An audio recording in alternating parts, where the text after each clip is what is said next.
Assalamu alaikum, dear listeners and viewers. Today we like to attempt to read a line from the book Masnavi by Rumi and try to interpret it. The first line says بشنو از نی چون حکایت می کند از جدایی ها شکایت می کند. Listen to the flute as it tells a story. Within the story, it is embedded a complaint of separation. Interpretation. As we play the flute produces a music. The music has a melody, and that melody is playing a song. Unless we know the song, we don't know what the flute is playing. The flute is playing the song in its own language. If we know the song, let's say it's a sad song, then it means that the flute is complaining about a sadness, a sad story. If the song deals with, let's say, a happy event, then it means that the flute is telling us a happy event. So this is an analogy used by Rumi. It is a much, much deeper meaning embedded in this poem. The flute here represents the human soul, and the human soul is talking to the person, the individual who has the soul within his or her body, and the soul is talking to that person in its own language. And it tells to the person so many stories every hour, every minute, every second. That's what we call our thoughts, our feelings, our emotions. We have given it so many names. In reality, however, it's the soul trying to communicate with us, telling us about its pain and problems and needs. This is similar to a baby crying and the mother trying to make sense out of it. Why is the baby crying? Is the baby sick? Is the baby hungry? Or the baby has any other needs? So the mother usually has the skills to make sense out of the cry of the baby. Because the baby cannot talk. It cannot say, "Hello mother, I am hungry. Hello mother, I have a tooth pain," or any other need. But the baby just cries, and the mother is trying to make sense out of that cry.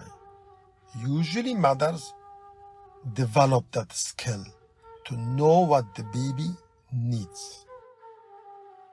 So the soul is telling us in its own language. Let me give you another analogy. When we get hungry, the stomach is not going to tell us, hey, the person in whose body I am a stomach, I need food. But It talks in its own language, and that's what we call I feel hungry. And then you ask your stomach, what do you want? What type of food?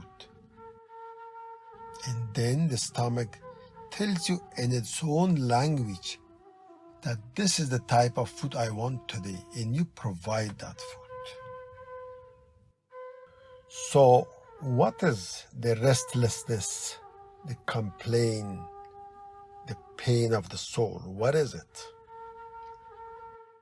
As you know, when God Almighty wanted to create humans, He said, I am verily creating a creature or a new species as representative on earth. So the word earth is very important here.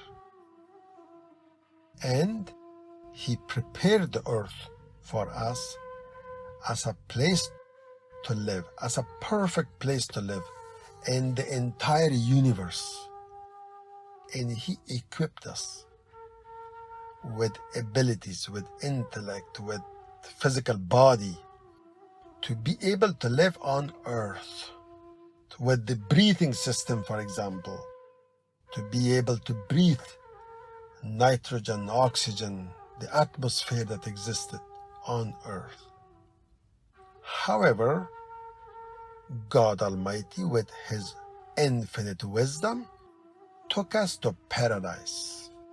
And He told our ancestors, Adam and Eve, enter paradise and dwell here.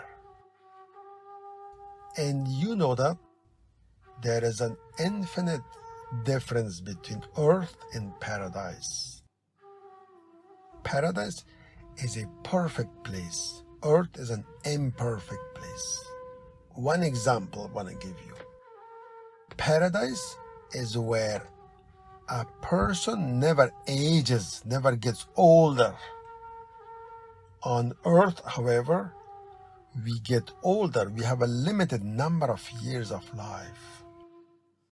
So when the human, our ancestors, entered paradise and stayed there for a while, they sensed this permanency, this everlasting life, this perfection around them, and so many other perfect and superb qualities in paradise.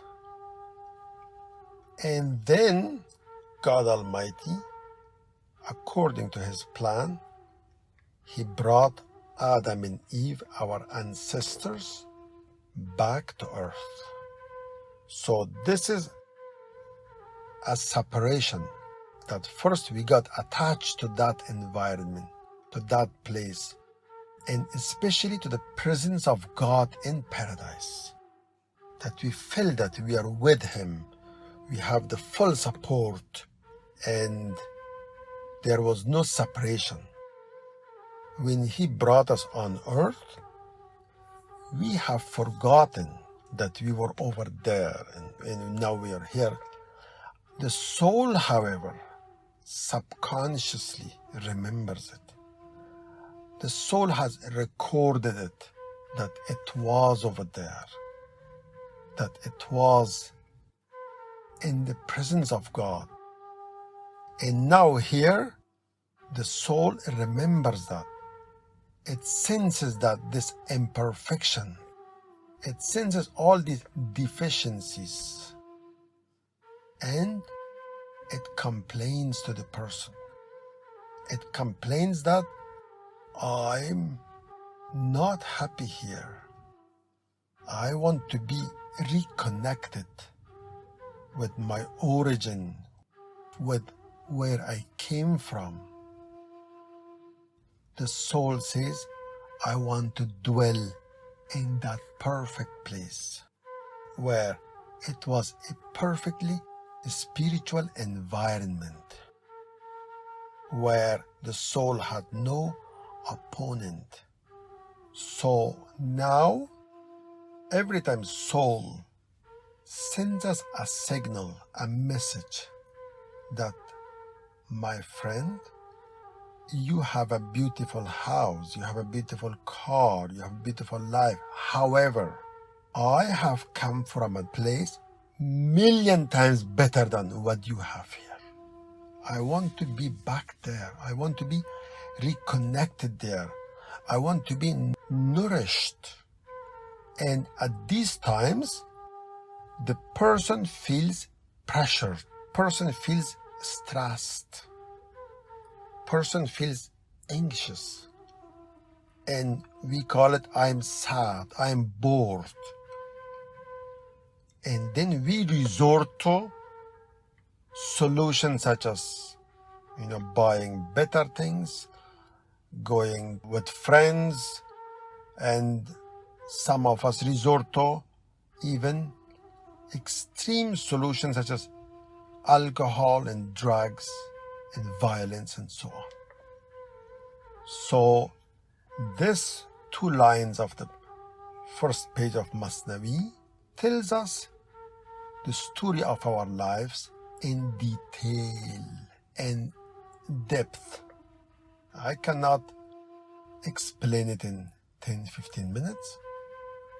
I personally have been thinking about it for years, and I have found the solution for every problem in my life in these 2 lines. And how can I interpret it now in matter of minutes? I cannot. It has too much meaning in it. In conclusion, however, we live in a material, physical world, and we have to fulfill our material, physical needs.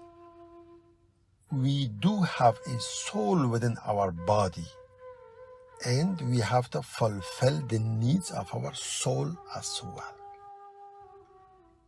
When we feel cold outside, we know that I need shelter, I need good clothes, I need heat. When we feel bored, however, a lot of times we don't get the message that my soul wants to be reconnected to where it came from. So reconnection of the soul will be discussed later. Thank you very much for your time. We'll read the second line next time. Khuda Hafiz. Salam alaikum.